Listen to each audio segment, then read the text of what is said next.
नमस्कार, आप देख रहे हैं इंडिया क्राइम। आपके साथ मैं हूं सरफराज सैफी। गुनाह और गुनहगारों को करेंगे बेनकाब। तो चलिए शुरू करते हैं इंडिया क्राइम का सिलसिला। दिल्ली से सटे ग्रेटर नोएडा की एक मशहूर यूनिवर्सिटी की प्रोफेसर ने लगाया है गंभीर आरोप। जी हां, इस महिला प्रोफेसर का आरोप यह है कि इसका मालिक इस महिला प्रोफेसर के साथ अभद्र भाषा का इस्तेमाल किया करता था और उसके साथ छेड़खानी भी करता था। फिलहाल यह पूरा मामला थाने में पहुंच गया है। जरा आप भी देखिए शारदा यूनिवर्सिटी में यह गंदी बात। यूनिवर्सिटी के नाम पर ये कैसी काली करतूत।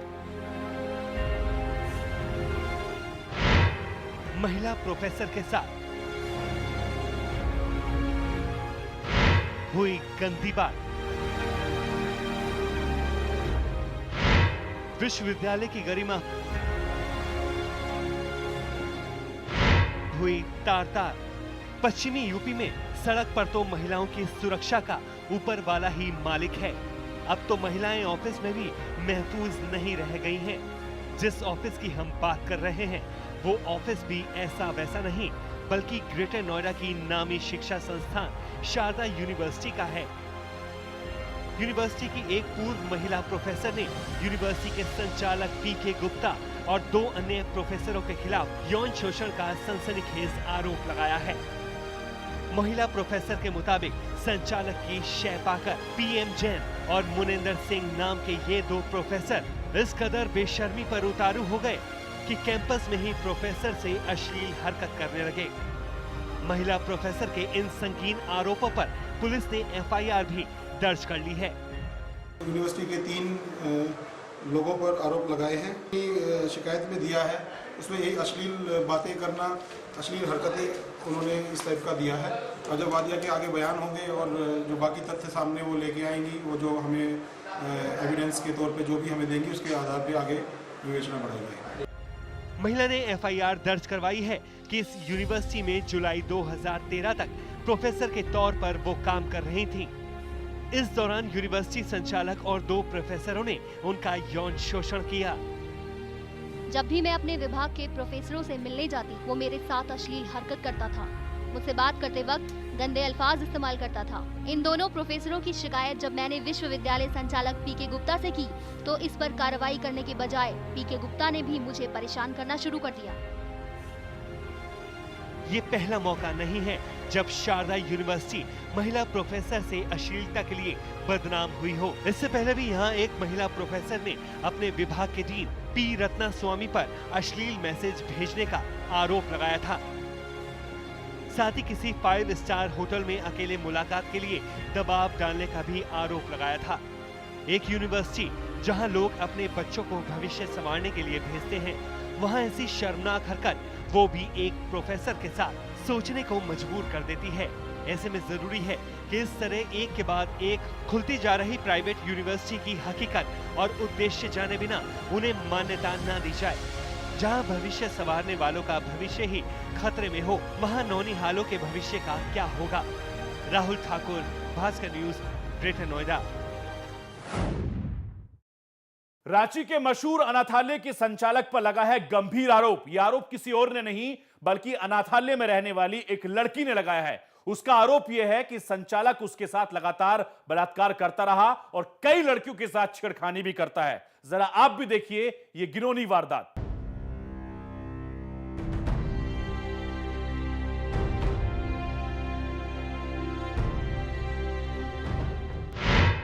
अनाथालय के संचालक की घिनौनी करतूत। बॉयज हॉस्टल ले जाकर अनाथ लड़कियों से करता था छेड़छाड़। जिन बच्चों के सिर से बचपन में ही माँ बाप का साया उठ चुका हो, उनकी जिंदगी के रंग तो वैसे भी धुंधले हो जाते हैं। अनाथालयों में रहने वाले ऐसे हजारों बच्चे अनाथालय के संचालकों को ही अपने माँ बाप, अभिभावक सब कुछ मानते हैं और उनकी सरपरस्ती में खुद को महफूज महसूस करते हैं।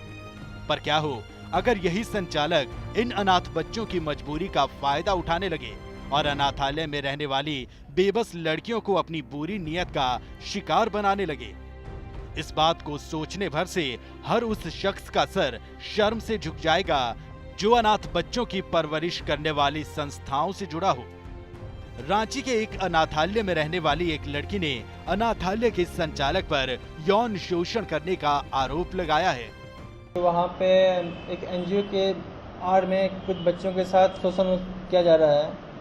ये बातें पुलिस समक्ष पहुँची है। इसमें प्रथमतः हम लोग प्रयास किए हैं। फिलहाल हम लोग अपने डीएसपी हेडक्वार्टर 1 के नेतृत्व में एक इंक्वायरी टीम गठित किए हैं, जो टीम जांच पड़ताल करेगी और इसमें क्या सच्चाई है इसका पता लगाने की कोशिश करेगी। लड़की की माने तो अनाथालय का संचालक यहाँ रहने वाली कई लड़कियों को अपने साथ बॉयज हॉस्टल ले जाता था, जहाँ इन लड़कियों के साथ अश्लील हरकतें की जाती थी, जिसके चलते कई लड़कियां डिप्रेशन में भी रहती थीं। जबकि अनाथालय चलाने वाला जेम्स फुन्नस नाम का ये शख्स खुद पर लगे इन आरोपों को सिरे से नकार रहा है। पुलिस की सख्ती के बाद जेम्स ने लड़कियों को बॉयज हॉस्टल ले जाने की बात तो स्वीकार ली है, लेकिन लड़कियों से यौन शोषण के आरोपों को बेबुनियाद बता रहा है। हम लोग एक बॉयज होम है मुरू में, वहाँ पर इनको किसी का भाई रहता है, किसी का माँ वहाँ काम करती है। तो लोग बोलते हम भी चलेंगे डैडी, हम भी चलेंगे डैडी। तो हम किसी एक बच्चे को लेकर नहीं जाते थे, 8-10 बच्चे लोग कभी कभी जाते थे। तो उसमें हमारा ऊपर शक आया है और हमको भी ऐसा उतना फुलिशनेस नहीं करना चाहिए थे, हमको थोड़ा सा होशियार रहना चाहिए थे। अनाथालयों में रहने वाले बेबस बच्चों के साथ होने वाली ज्यादतियों का ये पहला मामला नहीं है। इससे पहले भी न जाने कितनी बार अनाथालयों में रहने वाले बिन माँ बाप के बच्चे अपने ऊपर होने वाली ज्यादतियों का खुलासा करते रहे हैं। ऐसे में जरूरी है कि सरकार और अनाथालय चलाने वाली संस्थाएं इस बात का खासा ख्याल रखें कि बेबस बच्चों का सहारा बनने वाले ये संस्थान इस कदर महफूज हों कि इनमें रहने वाले बेबस बेसहारा बच्चों का बचपन जहरीली यादों में न बदल जाए। सूरज कुमार, भास्कर न्यूज, रांची।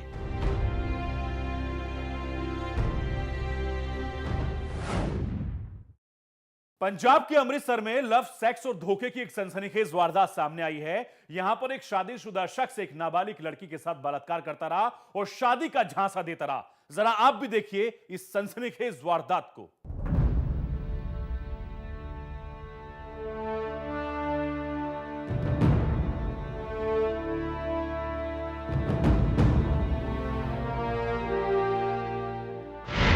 शादी का झांसा देकर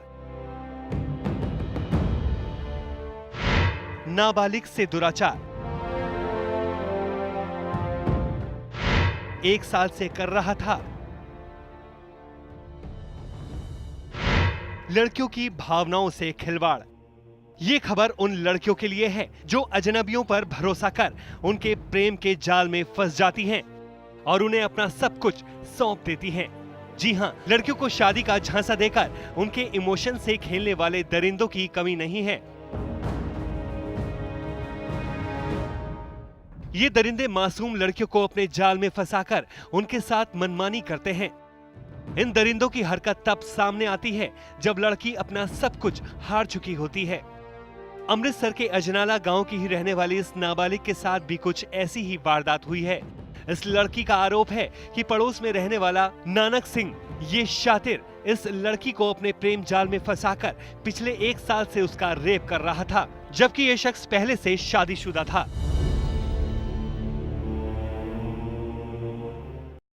पिंड छानकोगा तो लड़की है 15 साल की है, तो उन्हें मेरे को एक दरखास्त दी है कि मेरे नाल नानक सिंह है भी मैनू विआह का झांसा दे के मेरे नाल 1 साल तो रेप करता रहा।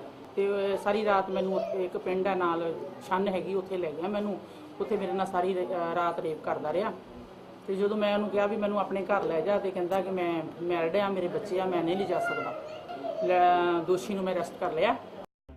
पीड़ित का आरोप है कि नानक सिंह की हकीकत सामने आने के बाद इसने उससे दूरी बनानी शुरू कर दी, लेकिन लड़की की जिंदगी बर्बाद करने पर तुले नानक सिंह ने इसका पीछा नहीं छोड़ा और शारीरिक संबंध बनाने के लिए लगातार दबाव बनाता रहा। हद तो तब हो गई जब बीती रात नानक सिंह ने इसके मुंह पर कपड़ा बांधकर उससे जबरन उठाकर ले गया और पूरी रात इसके साथ बलात्कार करता रहा। किसी तरह अपनी जान बचाकर लड़की थाने पहुंची और आप बीती सुनाई। वहां मौजूद पुलिस कर्मियों ने इसकी शिकायत तो दर्ज कर ली, लेकिन आरोपी के खिलाफ कोई कार्रवाई नहीं की। मजबूर होकर लड़की को उच्च अधिकारियों तक जाना पड़ा। इस तरह बाद बाहर ਨੂੰ ਗਈਆਂ ਦੋਵੇਂ ਭੈਣਾਂ ਇਹ ਰਾਹ 'ਚ ਸਾਨੂੰ ਮਿਲੇ ਤੇ ਬਾਅਦ 'ਚ ਇਹਨੇ ਮੈਨੂੰ ਧੱਕੇ ਨਾਲ ਲੈ ਗਿਆ ਰਾਤ ਦੇ 8 ਵਜੇ ਦੋਵਾਂ ਭੈਣਾਂ ਤੇ ਉਹਨੇ ਘਰੇ ਆਣ ਕੇ ਰੌਲਾ ਪਾਇਆ ਤੇ ਮੈਨੂੰ ਤੇ ਲੈ ਗਿਆ ਨਹੀਂ ਰਾਤ ਇਹਨਾਂ ਕੋਲ ਰੱਖਿਆ ਦਿਨੇ ਫਿਰ ਇਹਨਾਂ ਪੁਲਿਸ ਦੇ ਹਵਾਲੇ ਕਰਤਾ ਉੱਥੇ ਕੋਈ ਕਾਰਵਾਈ ਨਹੀਂ ਕੀਤੀ ਬਾਬੇ ਉਹਨੇ ਦਬਕਾ ਕੇ ਮੈਥੋਂ ਬਿਆਨ ਲੈ ਨੇ ਉਹਨੇ ਆਖਿਆ ਤੂੰ ਜਿਨਾ ਨਾਨਕ ਦੇ ਹਵਾਲੇ ਬਿਆਨ ਦੇਂ ਤੇਰੇ ਜੀ ਸਾਰੇ ਮੈਂ ਅੰਦਰ ਕਰ ਦੇਣੇ ਪਰਚੇ ਕਰ ਦੇਣੇ ਮੈਂ ਡਰਦੀ ਬਿਆਨ ਦੇ ਦਿੱਤੇ ਹਾਂ ਉਹਨੇ ਮੂਵੀ ਬਣਾਈ ਮੇਰੀ ਉਹਦੀ ਵੀਡੀਓ ਪਾਈ ਉਹਨੇ। फिलहाल मामला उच्च अधिकारियों के पास पहुंच गया है और इस लड़की को इंसाफ देने की बात की जा रही है।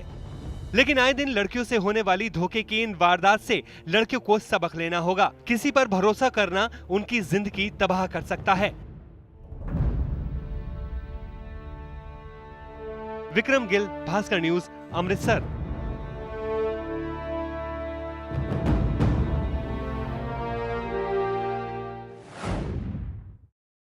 इंडिया क्राइम में रुकेंगे एक छोटे से ब्रेक के लिए। ब्रेक के बाद जब वापस आएंगे तो बात करेंगे आलू के लिए कैसे हुई, कहां हुई हत्या। आप बने रहिए इंडिया क्राइम के साथ।